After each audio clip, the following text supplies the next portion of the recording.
ইসলাম এমন একটি ধর্ম যেই ধর্মের মাঝে পরিপূর্ণতা আছে। আপনারা জবানে বলুন, আছে না নাই? আল্লাহ যে জায়গায় স্বীকৃতি দিয়েছেন, আল ইয়াউমা আকমালতু লাকুম দীনাকুম ওয়া আতমামতু আলাইকুম নি'মাতি ওয়া রাদিতু লাকুমুল ইসলাম। আল্লাহ সুবহানাহু ওয়া তাআলা যেই স্বীকৃতি নিজে দিয়েছেন, ইসলাম হচ্ছে একটি পরিপূর্ণ কমপ্লিট দ্বীন। জবানটা খুলে বলুন সুবহানাল্লাহ।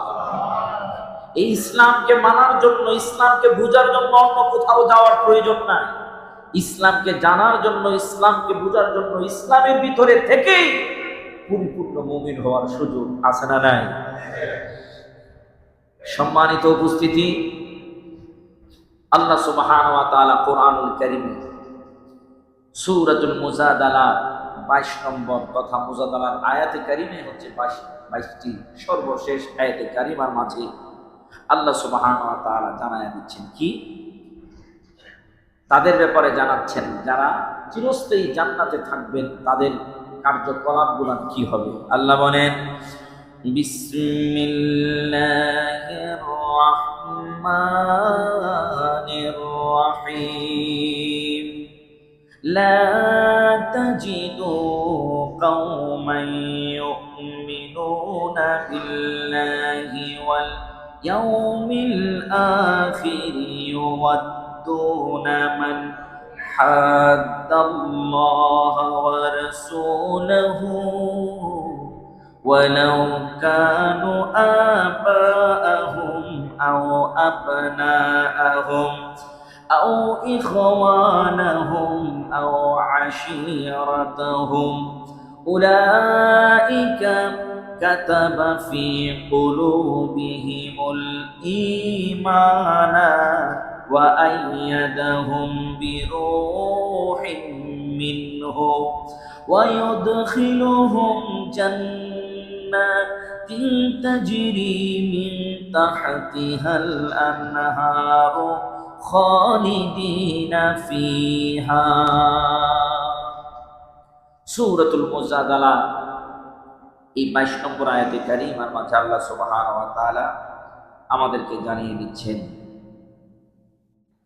আল্লাহ বলেন, লা তাজিদু কওমান, এমন কোন সম্প্রদায় আপনি পাবেন না। আল্লাহর হাবিব সাল্লাল্লাহু আলাইহি সাল্লামকে আল্লাহ বলতেছেন, এমন কোন সম্প্রদায়, এমন কোন কওম আপনি পাবেন না ইউমিনুনা বিল্লাহি ওয়াল ইয়াউমিল আখির, তারা আল্লাহ উপর ঈমান এনেছে এবং পরকালের উপর ঈমান এনেছে। ইউয়াদ্দুনা মান হাদ্দাল্লাহ ওয়া রাসূলুহু, আল্লাহ রাব্বুল আলামিন জানায় দিচ্ছেন, তারা ঈমান রাখা অবস্থায় আল্লাহ ও তার রাসূলের সাথে শত্রুতা রাখে, তাদেরকে কখনো তারা বন্ধু হিসাবে গ্রহণ করে না। বলতেছেন কে? কবির খেয়াল। আল্লাহ রাব্বুল আলামিন বলতেছেন, এমন কোন কওম হে রাসূল আপনি দেখবেন না যারা আল্লাহর উপর ঈমান এনেছে, পরকালের উপর ঈমান এনেছে, তারা আল্লাহ এবং তার রাসূল সাল্লাল্লাহু আলাইহি ওয়াসাল্লামের বিরোধী কোন কওমকে বন্ধু হিসাবে গ্রহণ করেছে, আপনি তাদেরকে দেখবেন না। অর্থাৎ যারা ঈমানদার তারা আল্লাহ এবং তার রাসূলের বিরোধী কাউকে বন্ধু হিসেবে গ্রহণ করবে না।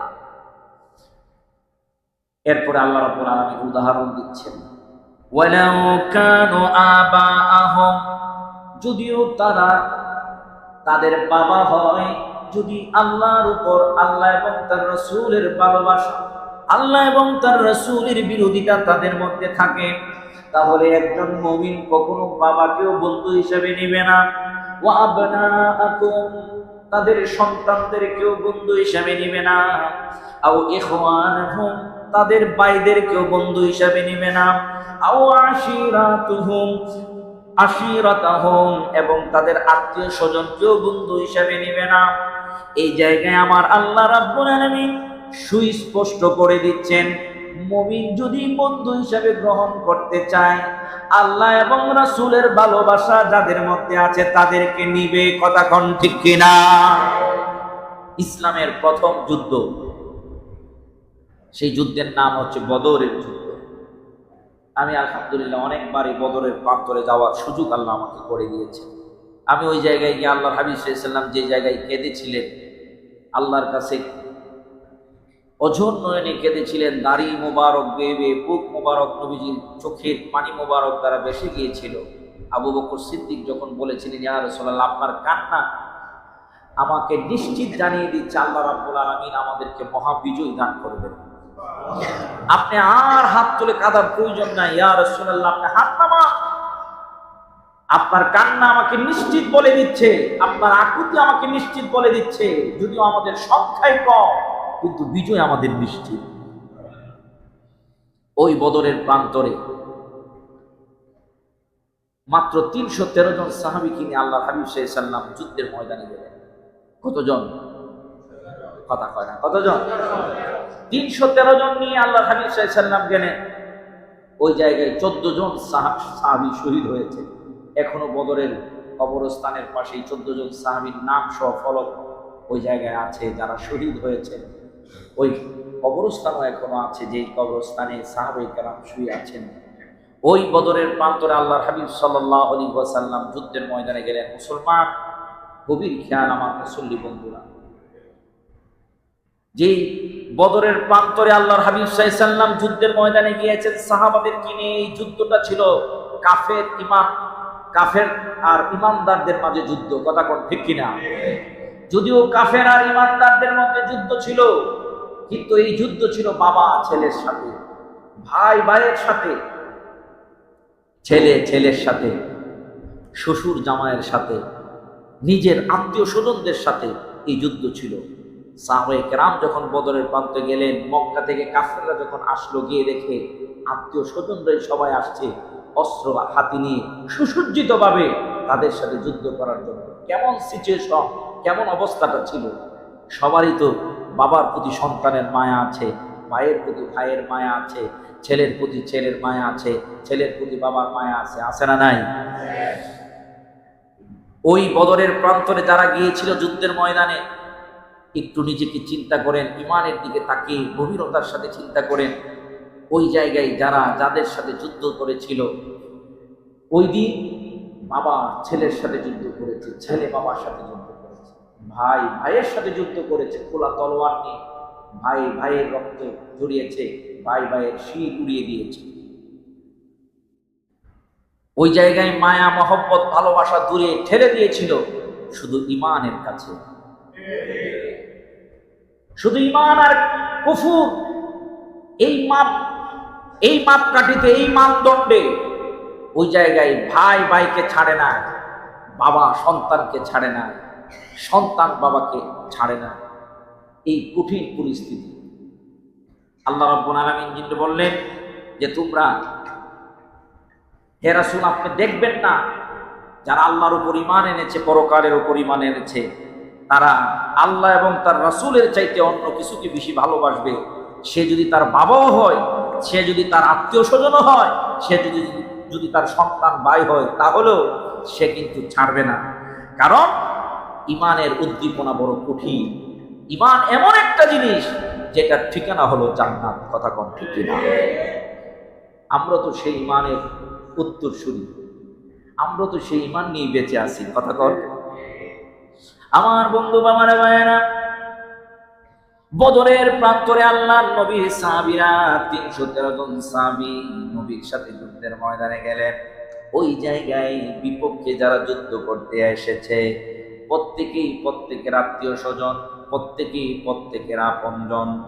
আমার নবী বললেন, আজকে ঈমানের উদ্দীপনায় যারা ঈমানকে মিটিয়ে দেওয়ার জন্য, যারা দ্বীনকে মিটিয়ে দেওয়ার জন্য এসেছে, তাদের বিরুদ্ধে আর কোনো কথা নাই। তোমরা যদি আল্লাহ রাসূলকে ভালোবাসো, তাহলে আজকে যুদ্ধের ময়দানে নেমে যাও।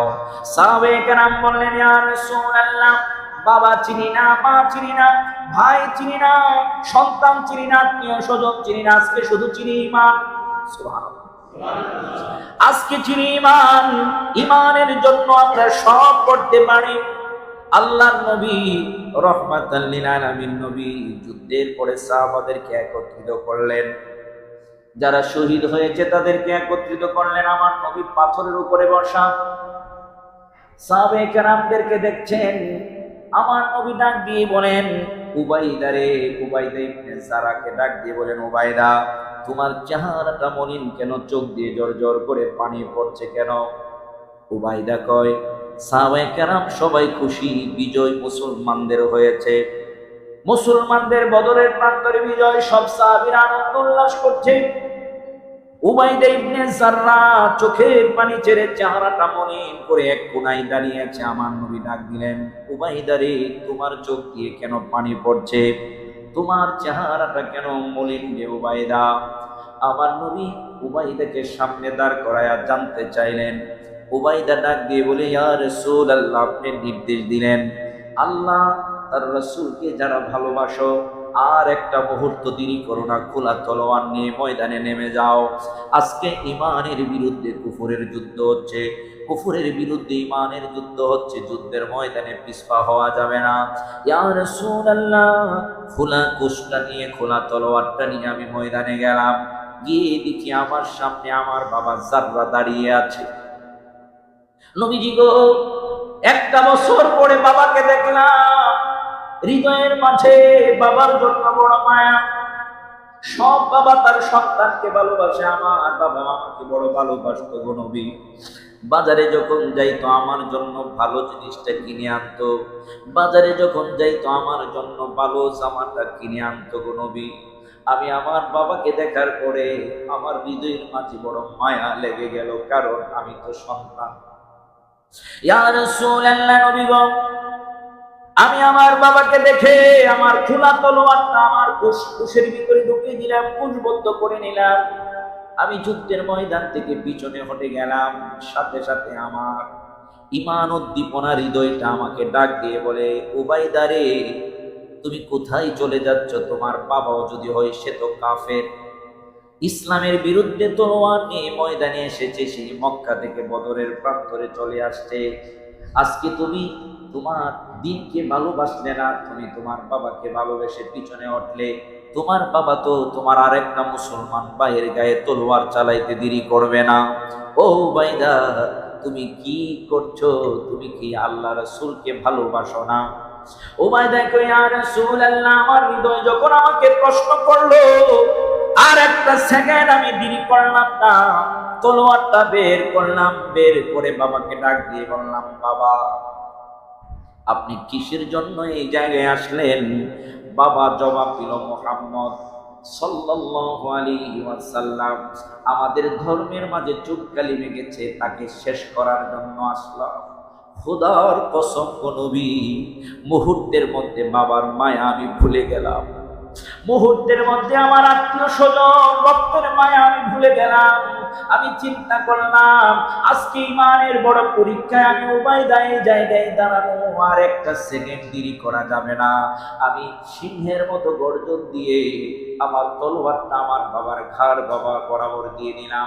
একটা নয়, দুইটা নয়, কয়েকটা আঘাতের মাধ্যমে আমার বাবাকে আমি জমিনে লুটাইয়া দিলাম। কিন্তু আমি তো সন্তান, সন্তান হিসাবে বাবার জন্য বড় মায়া লেগেছে। আমার নবী ডাকে, উবাইদা রে, এই জন্য তুমি কান্না করছো, স্বাভাবিক, সন্তান হিসাবে বাবার জন্য মায়া লাগবে। আমার আল্লাহ এই মুহূর্তে আয়াতে কারিমাটা নাজিল করে দিলেন। আমার আল্লাহ ডাক দিয়ে বললেন, যারা ঈমানকে কুফরের বিরুদ্ধে ভালোবেসে আল্লাহ রাসূলের জন্য বাবা হোক, ভাই হোক, সন্তান হোক, আত্মীয় স্বজন হোক, তাদেরকে অগ্রাধিকার দিল না, ঈমানকে অগ্রাধিকার দিল। আমার আল্লাহ বলেন, ওই লোকগুলানের জন্য ওয়ায়ুদখিলুহুম জান্নাতিন তাজরি মিন তাহতিহাল আনহারু খালিদিনা ফিহা। আমার নবী ডাক দিয়ে কই, ও উবাইদা শুনে রাখো, আমার আল্লাহ কি পয়গাম আমার কাছে পাঠাইছে। আমার আল্লাহ বলেন, ওয়ায়ুদখিলুহুম জান্নাতিন, যেই লোকগুলান বাবা মা আত্মীয় স্বজন ভাই বারাদর সন্তানাদির চাইতে বেশি আল্লাহ রাসূলকে ভালোবাসলো, আল্লাহ রাসূলকে ভালোবাসাটাকে পছন্দ করলো, আমার আল্লাহ রাব্বুল আলামিন তাদেরকে জান্নাতে প্রবেশ করাবেন।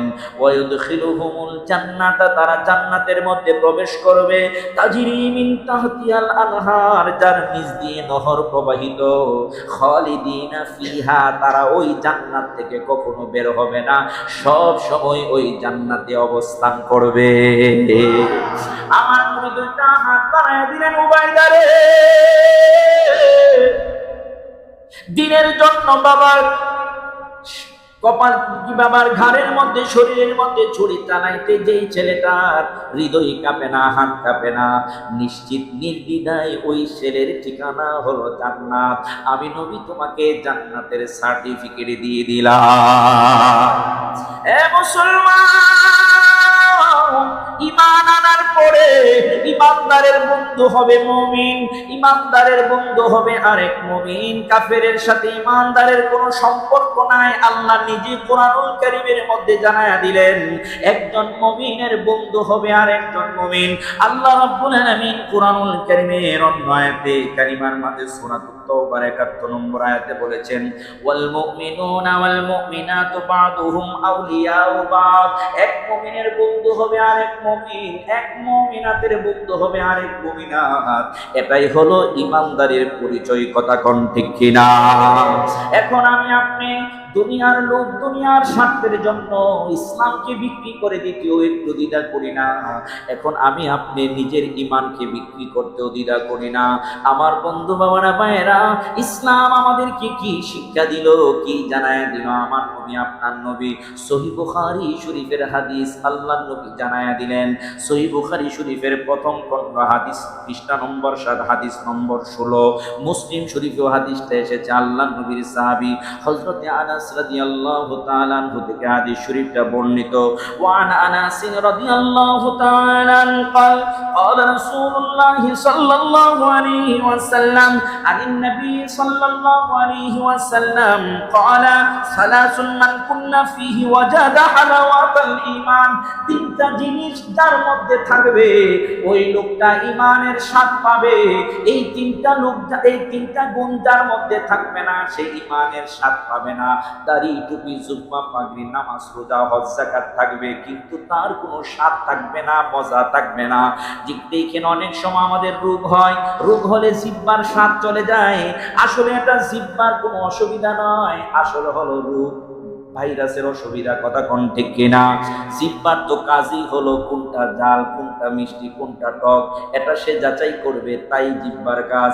কিন্তু কিছু কিছু মানুষ অসুস্থ হয়ে পড়লে ওই জিহ্বা আছে ঠিক, কিন্তু কোনটা মিষ্টি কোনটা জাল কোনো কিছু বুঝে না। এরকম আছে না নাই? এই পৃথিবীর মধ্যে এমন কিছু ঈমানদার আছে,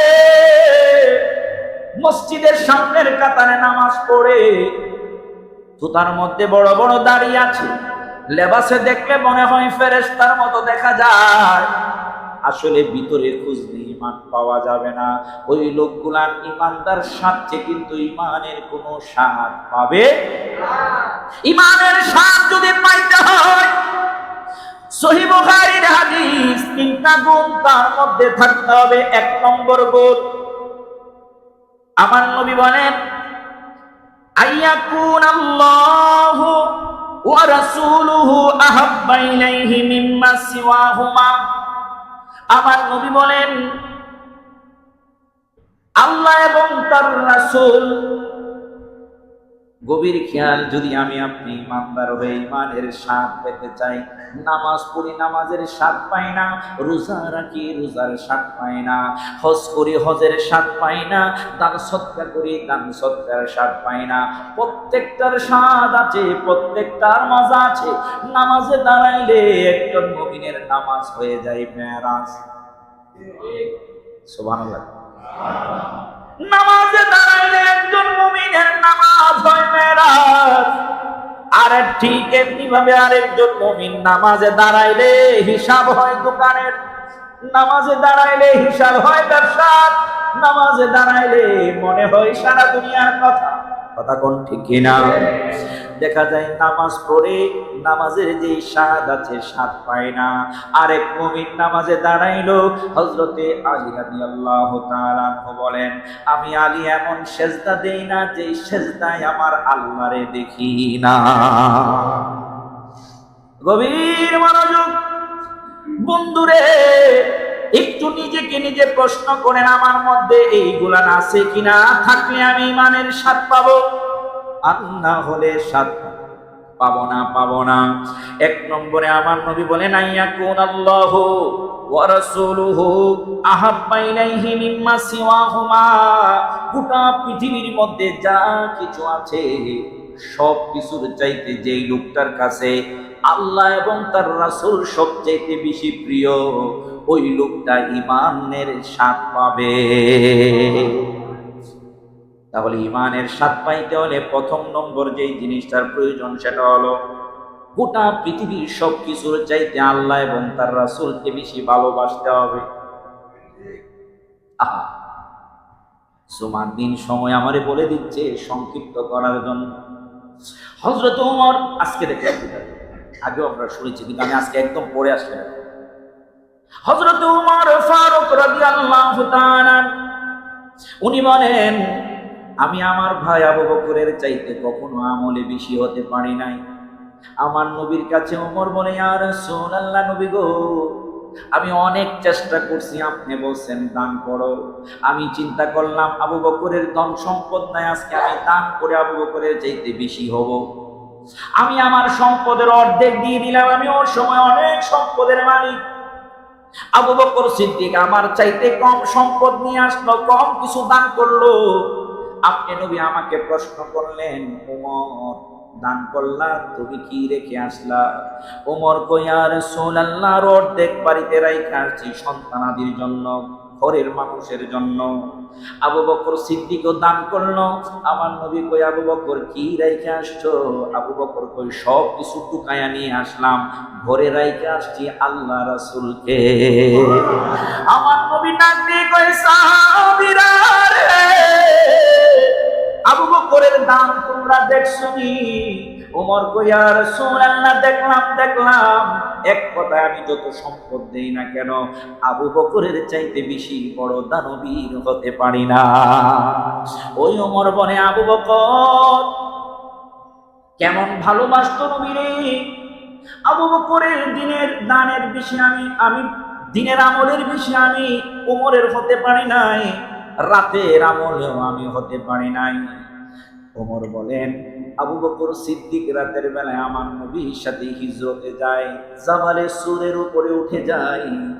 প্রায় ১,৫০০ ফিট উপর এই জাবালে সুর আমি একবার মাত্র উঠছি, আর উঠতে পারি নাই। কিন্তু জাবালে নূরে অনেকবার উঠার সুযোগ আমার আল্লাহ করে দিয়েছেন। ওই জাবালে সুরে আবু বকর সিদ্দিক উপরে উঠলেন, আমার নবীও উপরে উঠলেন। আমার নবী আপনার নবীকে আবু বকর সিদ্দিক, ইয়া রাসূলুল্লাহ, গুহার কাছে, গুহার ভিতরে আমরা ঢুকবো, একটু আপনি দাঁড়ান গো নবী, আমি আবু বকর গুহার ভিতরে ঢুকবো আগে। আমার নবী চুপ রইলেন। আবু বকর সিদ্দিক, উমর রাদিয়াল্লাহু তাআলা বলেন, আবু বকর সিদ্দিক গুহার ভিতরে ঢুকলেন। গুহাটার ভিতরে ঢুকে আবু বকর সিদ্দিক ঝাড়ু দিলেন, নিজের কাপড় দিয়ে মুছলেন, পরিষ্কার করলেন। তাকায় দেখেন কয়েকটা ছিদ্র আছে। আবু বকর সিদ্দিকের চাদর বা পাগড়ি দিয়ে ছিঁড়ে ছিঁড়ে ছিদ্রগুলা ঢাকলেন। 2টা ছিদ্র বাকি আছে। আবু বকর গুহার মধ্যে পজিশন দিয়ে বসে 2টা ছিদ্রের মধ্যে 2টা পা লাগায়া বসলেন। বৈশা আমার নবীকে ডাক দিলেন, নবী গো, আপনি ভিতরে আসেন। আল্লাহর নবী গুহার ভিতরে ঢুকলেন। নবীজি আবু বকর সিদ্দিকের উপরে মাথাটা রাইখা ক্লান্ত শরীর নিয়ে ঘুমায়া পড়লেন। কেমন ভালোবাসা! আমার নবীজি বললেন, পৃথিবীর সব চাইতে বেশি আল্লাহ এবং তার রাসূলকে ভালোবাসতে হবে। ওই আবু বকর সিদ্দিককে সাপে দংশন করলো। আবু বকর সিদ্দিকের সারা শরীরটা বিষক্রিয়ায় একদম কালো হয়ে গেল। আবু বকর নড়ে না, চড়ে না, আল্লাহর নবীর আরামে ব্যাঘাত করবে। কেমন ভালোবাসা! কামড় দিল, বিষক্রিয়ায় শরীরটা কালো হয়ে গেল। ওই আবু বকর সিদ্দিক নড়ে না। আমার নবীর ঘুমের ডিস্টার্ব হবে। আগে গুহার ভিতরে ঢুকে বিষাক্ত কিছু থাকলে আমারে কামড়াইবে, আমার নবীর শরীরে আঘাত করবে না, আঘাত করতে পারবে না। কেমন ভালোবাসলো! আবু বকর সিদ্দিকের নিজের অজান্তেই চোখের পানে আমার নবীজির গাল মোবারকের মধ্যে পড়ে গেল। নবীজির চোখ মোবারক খুলে দেখেন আবু বকরের সিদ্দিকের চোখগুলো লাল হয়ে আছে, শরীরটা কালো হয়ে গেছে। আমার নবী কয়, আবু বকর কি হলো, কি হলো? আবু বকর সিদ্দিক কয়, নবী গো, গুহার ভিতরে বিষাক্ত কিছু আছে, আমারে দংশন করেছে গো নবী, সারা শরীর আমার নিষ্ক্রিয় হয়ে যাচ্ছে। আল্লাহ নবী, আবু বকর পা সরাইলে না কেন? আমি নবীকে ডাক দিলা না কেন? নবী গো, পা সরাইলে গুহা থেকে সাপ এসে আপনাকে কামড়াবে, আর আমি ডাক দিলে আপনার আরামে ব্যাঘাত করবে। কেমন ভালোবাসা নবীর সাহাবীদের অন্তরে ছিল, একটু যদি চিন্তা করি কেমন ভালোবাসা প্রয়োজন আল্লাহ তার রাসূলকে। আমার নবী ডাক দিয়ে, আবু বকর, এমন বোকামি কেউ করে না। আমার নবী আপনার নবীর ছোট মোবারক আবু বকর সিদ্দিকের ওই জায়গায় লাগায় দিলেন, সাথে সাথে বৃষ্টি আর চলে গেল। কেমন রহমাতাল লিল আলামিন। আবু বকর সিদ্দিক রাদিয়াল্লাহু তাআলা আনহু শেষ বয়সে যখন ইন্তেকাল করলেন, হযরত ওমর বলেন ওই বিষ ক্রিয়া আবু বকর সিদ্দিকের সারা শরীরে ছড়ে পড়লো, ওই সর্বদংশনের বিষ ক্রিয়া আবু বকর সিদ্দিকের ইন্তেকাল হলো। এই কথাটা বলার উদ্দেশ্য হলো, আল্লাহর নবী বললেন, আইয়াকুন আল্লাহু ওয়া রাসূলুহু আহাব্বা ইলাইহি মিন্না সিওয়াহুমা, সব কিছুর চাইতে আল্লাহ এবং তার রাসূলকে বেশি ভালোবাসতে হবে। আবু বকর সিদ্দিক নিজের জানের চাইতেও বেশি ভালোবাসছে, নিজের সম্পদের চাইতেও বেশি ভালোবাসছে, নিজের আত্মীয় স্বজনের চাইতেও বেশি ভালোবাসছে। এমন ভালোবাসা যদি আমাদের মধ্যে থাকে, আমরা ইমানের স্বাদ পাবো, আর না হয় পাবো না। শুধু থাকবে দাড়ি, টুপি, জুব্বা, পাগড়ি, নামাজ, রোজা, এছাড়া আর কিছুই না। এইরকম নামে ইসলাম আছে না? না, এই ইসলামকে বিক্রি করেও আজকে আমরা চলতেছি, আমরা নাম অর্জন করতে চাচ্ছি। ও মুসলমান, ইসলাম এমন একটা জিনিস, যেই জিনিস খোঁজার জন্য আল্লাহ রাসূল লাগবে কি লাগবে না?